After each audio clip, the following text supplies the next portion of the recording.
Chris, thank you very much indeed. I feel I should finish Claire's story for her and tell you how it all ended, but clearly from that photograph we've just seen, it ended very, very happily, and it's made another perfect match for another family, which is fantastic to hear. And that's what joins us all together here for what I think is my 4th National Adoption Awards as Children's Minister. I suspect that's a record.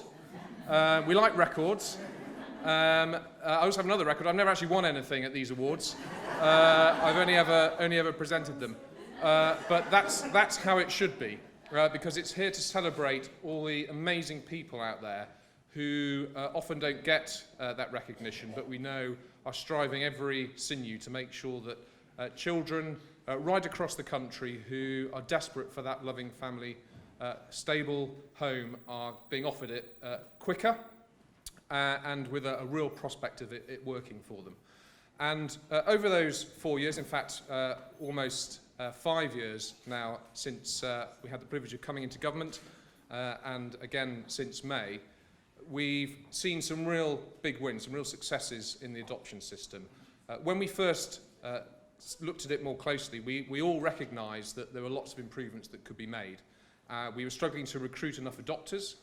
Children were waiting too long in the care system when their plan was for adoption, and we needed to do something really quite drastic about it. And the good news is that in the last year, we saw a record number of adoptions since those records began in 1992. 5,330, I think I'm right in saying, is the figure. And in amongst those are many stories of children who are now able to move on with their life, to make those really important attachments and connections to their forever family. And they're testament to all the hard work that many people in this room have been doing through that period. We've also seen the system improve for those who are interested in adopting.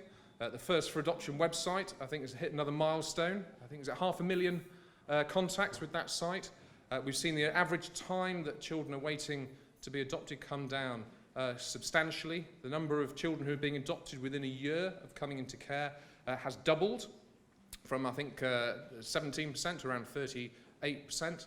And we've also seen through the Adoption Support Fund, and at the beginning of the day, it was my first trip on the Piccadilly line to Russell Square and climbing the steps over to Coreham, just over there, to meet some of the adoptive parents who benefited from that Adoption Support Fund, and starting to see how really well-targeted and resourced therapy can help a placement succeed, and also ensure that it sustains right through that child's life into adulthood. So some really big successes, but we also know that there are things in life called events, which we can't always control.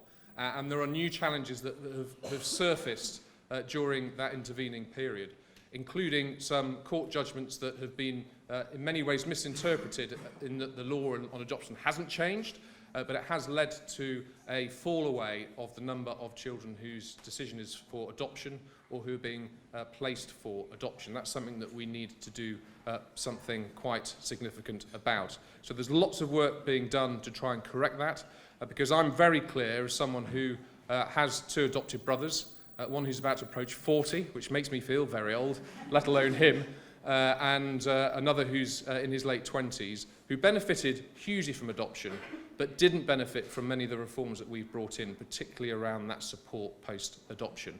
And that makes me even more determined to make sure that every child who it's right should be adopted gets that chance sooner rather than later. And I know from many of the conversations I've had with those working voluntary adoption agencies, working in local authorities, adopters and children themselves, that there's a real determination out there as well to make sure we do better by all those children. To that end, it's great to see that there are so many voluntary adoption agencies here this evening represented. And you will have noticed today that we've announced the first tranche of regional adoption agencies, the first 14. We've had bids from the vast majority of all those charities as well as councils. And what's significant, and something I want to share with you so it's not lost, is that every single one of those regional adoption agencies that's been approved by me has a voluntary adoption agency involved directly with it. I think that's really important, because we don't want to lose that specialism and expertise and that real altruistic tendency that we know comes straight out of all those charities working so hard. So thank you all so much. I know you're waiting with bated breath to find out who this year has won.